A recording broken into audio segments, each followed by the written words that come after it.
મિત્રો, વસ્તી ગણતરીની પ્રેક્ટિસ માટે જે HLO ટ્રેનિંગ એપ છે એમાં પ્રેક્ટિસ કેવી રીતે કરવાની છે એ દર્શાવતો એક વિડીયો બનાવવાનો પ્રયત્ન કરું છું. સૌથી પહેલાં આ જે એપ છે એને ઇન્સ્ટોલ કરવાની છે અને યુઝર આઈડી અને પાસવર્ડ જે આપણને SMS દ્વારા મોકલવામાં આવે છે એનો ઉપયોગ કરીને આ એપને ખોલવાની છે. ત્યારબાદ એમાં એનો પિન નંબર દાખલ કરવાનો છે અને પછી આ રીતે એનું એ ફેસ ખુલી જશે. ગુપ્તતાના લીધે આના આખો સ્ક્રીન બતાવતો નથી. હવે એ એપને ચાલુ કર્યા પછી આ ટાઈપનું સ્ક્રીન દેખાય છે અને એમાં ગણતરી માટે ઘર યાદી દાખલ કરો એના ઉપર આપણે ક્લિક કરવાનું છે. લીટી નંબર એની જાતે જ આવે છે. અગાઉ 10 લીટી મેં કામ કરી અને ડિલીટ કરી છે 9 લીટી, એટલે આ 10 લીટી નંબર બતાવે છે. મકાન નંબર અહીંયા આપણે જાતે સિલેક્ટ કરવાનો છે આ રીતે. અને જનગણના ઘર નંબર જે તાલીમમાં બતાવ્યું છે, આપણને સમજાવ્યું છે એ રીતે કે મકાનની અંદર જનગણના ઘર 1 હોઈ શકે, 2 હોઈ શકે, એમાં કુટુંબ રહેતું પણ હોઈ શકે, ના પણ રહેતું હોઈ શકે. તો અહીંયા આપણે એમ માની લઈએ છીએ કે એક કુટુંબ રહે છે અને મકાન નંબર 1માં જનગણના ઘર નંબર પણ 1 છે એવું માની લઈએ છીએ અને આગળ વધીએ છીએ. હવે આગળ જવાનું છે તો જનગણના ઘરની વિગત છે, રહેઠાણ છે કે રહેઠાણ સાથે અન્ય ઉપયોગ છે. તો આપણે રહેઠાણમાં સિલેક્ટ કરીએ છીએ ખાલી અને આગળ જઈએ છીએ.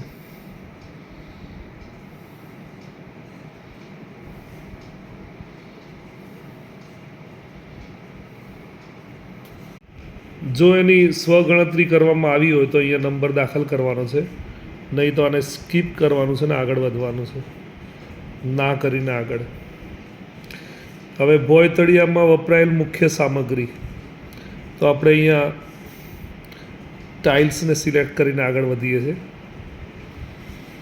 ત્યારબાદ દિવાલોમાં વપરાયેલ મુખ્ય સામગ્રી, તો અહીંયા આપણે પાકી ઈંટ, ખાલી ઉદાહરણ પૂરતું એને લઈ અને આગળ વધીએ છીએ.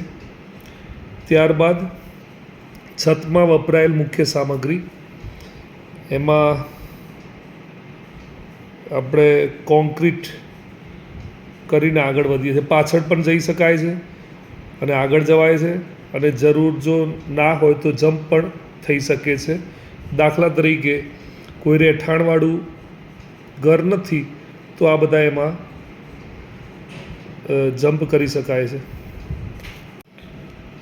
અહીંયાથી આગળ જઈએ છીએ. જનગણના ઘરનો ઉપયોગ નક્કી કરો, તો રહેઠાણ તરીકે એનો ઉપયોગ આપણે નક્કી કરીને આગળ વધીએ છીએ.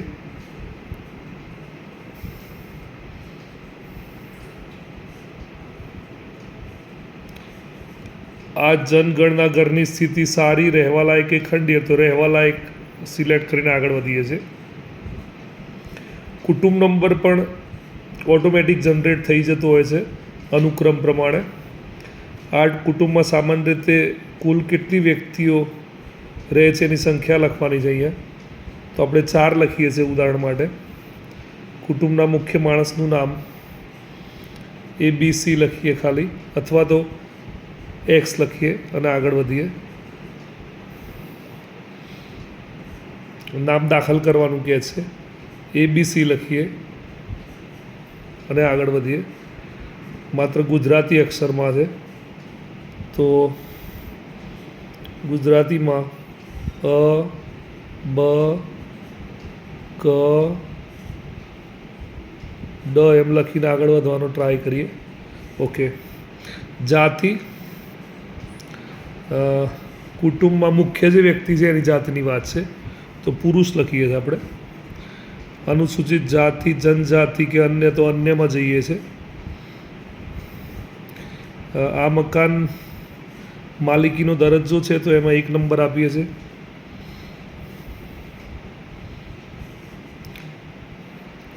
રહેવામાં આવતા ઓરડાઓની સંખ્યા તો માની લો કે 3 ઓરડા આપણે ઉદાહરણ તરીકે લઈએ છીએ. દંપતીઓ કેટલા છે તો 1 જ દંપતી લઈએ છીએ આપણે ખાલી ઉદાહરણ માટે. પીવાના પાણીનો મુખ્ય સ્ત્રોત તો શુદ્ધિકરણ પ્રક્રિયા વગર નળનું પાણી એવું લખીએ છીએ આપણે. પરિસરમાં છે પીવાનો સ્ત્રોત ક્યાં ઉપલબ્ધ છે તો પરિસરમાં છે.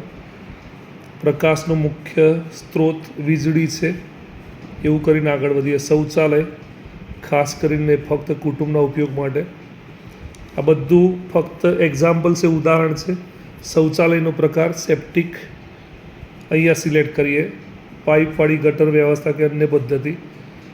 પછી એમાં પણ પેટા જે લાગુ પડતા હોય એ છે, પણ આપણે અહીંયા સેપ્ટિક ટાંકી લખી છે એટલે આગળનું કશું લાગુ પડશે નહીં. આગળ જઈએ. ગંદા પાણીના નિકાલ માટે બંધ ગટર. પછી પરિસરમાં સ્નાનાગૃહની ઉપલબ્ધતા તો 1 સ્નાનાગૃહ 1 પર આપણે આગળ જઈએ. રસોડામાં એલપીજી જોડાણ સેમ લખીએ છીએ આપણે. ઘરની અંદર રસોઈ થાય છે પણ રસોડામાં નહીં, આપણે લાગુ નથી પડતું. ખુલ્લામાં ઘરની બહાર એ પણ લાગુ નથી પડતું એટલે આગળ જઈએ છીએ. રસોઈ માટે ઉપયોગમાં લેવાતું મુખ્ય ઈંધણ તો એલપીજી લખીને આગળ જઈએ છીએ. રેડિયો ટ્રાન્ઝિસ્ટર, હા, અને મોબાઈલ સ્માર્ટફોનમાં એનો ઉપયોગ કરીએ છીએ રેડિયો ચેનલનો. ટેલિવિઝન તો કેબલ કનેક્શનવાળું છે એમ સમજી લઈએ. આગળ જઈએ. ઇન્ટરનેટની ઉપલબ્ધતા હા કે ના તો લેપટોપ, કોમ્પ્યુટર, મોબાઈલ અને સ્માર્ટફોન કરીએ છીએ. લેપટોપ કોમ્પ્યુટર છે તો આપણે ના લખીએ છીએ. ટેલિફોન અને મોબાઈલ ફોન તો એમાં સ્માર્ટફોન લખીએ ઉદાહરણ માટે, અથવા તો અન્ય સામાન્ય મોબાઈલ પણ લખી શકાય, અથવા તો બંને લખી શકાય. બરાબર છે. આગળ જઈએ. સાયકલ, સ્કૂટર, મોટર સાયકલ તો સાયકલ હોય તો સાયકલમાં માની લો કે લખીએ છીએ આપણે. મોટરસાયકલને મોપેડ નથી લખતા, કાર પણ નથી લખતા, કારમાં ના લખીએ છીએ. કુટુંબ દ્વારા ઉપયોગમાં લેવાતું મુખ્ય અનાજ તો એમાં ઘઉં લખીએ છીએ. મોબાઈલ નંબર આપણે અહીંયા ઉદાહરણ માટે 00000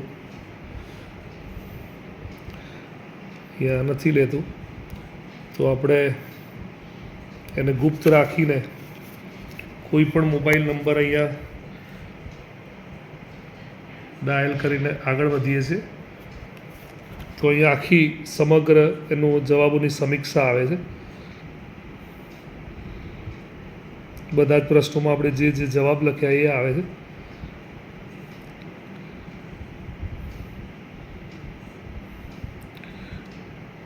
છેલ્લો જે મોબાઈલ નંબર છે એ આપણે ગુપ્તતાની દ્રષ્ટિએ નહીં બતાવીએ અને આગળ જઈશું.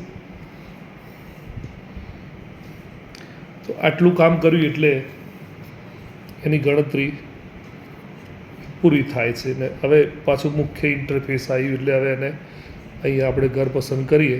1 નંબર થઈ ગયો, 2 નંબર કરી શકીએ. તો આ રીતે આખી પ્રેક્ટિસ માટેની જે એપ છે એમાં કામ કરવાનું છે. ખૂબ ખૂબ આભાર. ધન્યવાદ. ટૂંકમાં 34 પ્રશ્નો એના જવાબ સિલેક્ટ કર્યા પછી એને સબમિટ કરીએ એટલે એક ઘરનું જનગણના ઘરનું અને એક કુટુંબનું કામ પૂરું થાય એમ સમજીને પાછા આવીએ અને ફરીથી આ જે ટ્રેનિંગ એપ છે એના આઇકન પર આપણે જોઈ રહ્યા છીએ. તો આ રીતે ટ્રેનિંગ એપમાં ગણતરી થઈ શકે. આભાર.